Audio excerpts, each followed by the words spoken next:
Imagine this. You are at the grocery store, trying to buy groceries, when suddenly you see a young child, perhaps 3 or 4 years old, having a complete meltdown in the candy aisle, kicking, screaming, a full theatrical performance because they did not get that toy car. What do? Most of us would likely think, typical child behavior, perhaps offer a sympathetic glance at their poor, defeated parent, and then quickly move away. We assume, they are just children, right? No big deal. But what if, on a different day, you walk into that same grocery store, and you see a full-grown 19-year-old male, built like a linebacker, having that exact same tantrum? Not because he wants a toy, but because his mother will not let him buy that limited edition Supreme hoodie or go to that rave next weekend. What then? I predict your phone would be out faster than you can say, viral content. You would be uploading that to TikTok or Reddit, and by tomorrow, this person would be a global meme, the large body, small brain person, the adult-sized child. Society expects us to behave a certain way once we reach a certain age. Such as, you are an adult now, act like one. This sounds logical, correct? But here is the challenge. What is an adult? And what does acting like one truly mean? The age of adulthood varies widely from country to country. In the US, it is 18 for most purposes, but you cannot legally purchase alcohol until you are 21 in most states. So, which age is the adult age then? It is a trick question. So, what is adulthood? According to psychology, adulthood is defined as the ability to adapt to your social environment, to accurately understand the time and place, and to behave appropriately, knowing what to do depending on the circumstances and the cultural norms you live in. This definition is very clear. For instance, you would not walk into a solemn funeral service laughing and shouting, "What a gloomy gathering! Why is everyone so sad? This casket is stifling my mood." Correct? That would be entirely inappropriate and childish. Or imagine you are at a wedding. You would not approach the sobbing bride and dramatically whisper, "Are you certain about this? This is your final chance for happiness and wealth. Just say the word." Again, not exactly peak adult behavior. These examples show that while the definition is clear, it is still quite broad. As I promised, in this video, I will help you understand that there is not just one type of adulthood. In fact, there are 4. First, physical adulthood. This is the easiest to recognize. Physical adulthood is the simplest. You literally do not need to do anything. You can simply lie there, eat snacks, and you will still become physically mature. It is how our bodies are programmed to develop. When you reach puberty, your voice changes, you grow taller, and develop other characteristics. These are all biological processes. And honestly, we do not truly control them, nor should we attempt to. Just let nature take its course. Intellectual adulthood. This concerns your ability to understand things and, crucially, to use that knowledge effectively in your life. This is very different from simply excelling at tests or winning academic awards. A child might win a global math Olympiad, but if they cannot apply any of that brilliant math to, for example, figure out how much tip to leave at a restaurant, or understand how interest rates work, then they are merely a walking calculator, not intellectually mature. Do not confuse the two. Winning awards and actually applying knowledge in real life are two completely different matters. The true indicator of intellectual adulthood is when you realize you desire to learn because you want to learn, not because someone is compelling you. Consider this. When we were children, we attended school because our parents instructed us. No child genuinely enjoyed waking up at 6 a.m. for algebra class when they could be sleeping.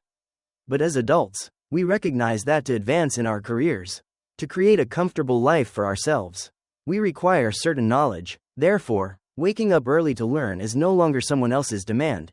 It is our own choice because we understand its value. That, my friends, is intellectual adulthood. Social adulthood. This encompasses your ability to behave appropriately in various social situations. This is highly important, because humans are not meant to live in isolation. Most of what we possess, our food, electricity, water, literally everything is due to the efforts of other people. A socially mature person knows how to act in specific situations, and these individuals tend to achieve greater success. Often, those with high emotional intelligence or even high IQ tend to develop social maturity more rapidly. However, if your IQ is not exceptionally high, do not worry. Social maturity is something you can certainly practice. How? By actively engaging with society. You cannot simply stay at home contemplating. If this situation occurs, I will do this, and if that occurs, I will do that. That approach is ineffective. Life will humble you. You must go out, make mistakes, and learn from them. The more you interact with the world, the more socially mature you become. So join a club, volunteer, attend workshops, even spending time with friends responsibly is part of social life. But if your friends exclusively invite you to drink alcohol every night, perhaps consider finding new friends. Finally, emotional adulthood, in my opinion, is the most important type of adulthood for any individual, yet it is often the most overlooked in our society. In many cultures, success is frequently measured by financial wealth, the type of car one drives, or one's physical attractiveness. Emotional maturity? Many people do not even know what it signifies. My emotions! My emotions! Emotional adulthood is the ability to tolerate your limits, to cope with stress, and to control your emotions when situations do not align with your expectations. This sounds simple, correct? But why is it so crucial? Because we are not machines. We are heavily influenced by our emotions. You might assume, I work 8 hours a day, so that is 40 hours a week. But what if your manager is constantly reprimanding you? Or your colleagues are engaging in backstabbing? Honestly, you might only be productive for 20 hours a week, and the remaining 20 hours are spent crying or silently seething. Understanding and managing your anger, controlling your reactions to stress, that is emotional adulthood. When you are near emotionally mature individuals, you feel secure and calm, as if they are a stable foundation you can rely on. It feels as though even if the world were collapsing, being beside them, you would think, it is fine, there is always a solution.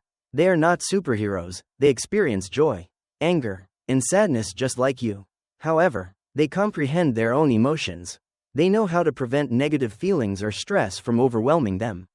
They can step back, view matters from a different perspective, and prevent those emotions from impacting their work or relationships. So how does one achieve this? It is challenging, but similar to social maturity. You need to expose yourself to life and, crucially, to knowledge. Read more, research human emotions, psychology, physiology. The more knowledge you acquire, the more you realize that in this vast world, we are not always the main character. We might simply be a supporting character, or even an extra, in someone else's story, and that is perfectly acceptable. We do not need to compare ourselves to anyone. Adulthood is not a fixed milestone you reach at 30 or 40. No one grants you a certificate stating, "Congratulations, you are officially an adult." It is an unending journey until the day we, well, you understand. Throughout this journey, our task is to continually absorb knowledge and assist others in their growth. Because that is also how we grow. And the best way to do that? You know the process. Subscribe to this channel No Cap Bro for all these valuable mental resources. I am also on this journey to grow, and I aim to help you grow too. I do not claim to be fully mature myself, because every single day, I discover more things I do not know, more emotions I have not yet fully controlled. I am still developing in many aspects. Ironically, that is a sign of growth, because if you believe you know everything, if you think you do not need to learn anything else, then you are truly unwise. Only foolish individuals believe they possess all knowledge. Wise individuals recognize their limitations and strive to learn more every day. But here is the best part. Do not assume that being an adult means you must be perpetually grumpy and serious, appearing like an elderly person who just stepped on a toy block. You can absolutely be whimsical, playful, even childlike, as long as it is appropriate for the situation. That actually demonstrates your social maturity. So, these 4 types of adulthood, physical, intellectual, social, and emotional, they form a unique entirety that defines you. If these 4 pillars are balanced, that is ideal. However, sometimes, you might possess exceptionally high intellect at a young age, like a 6th grader with a PhD in quantum physics. Without social maturity, that might simply lead to boasting and irritating your friends.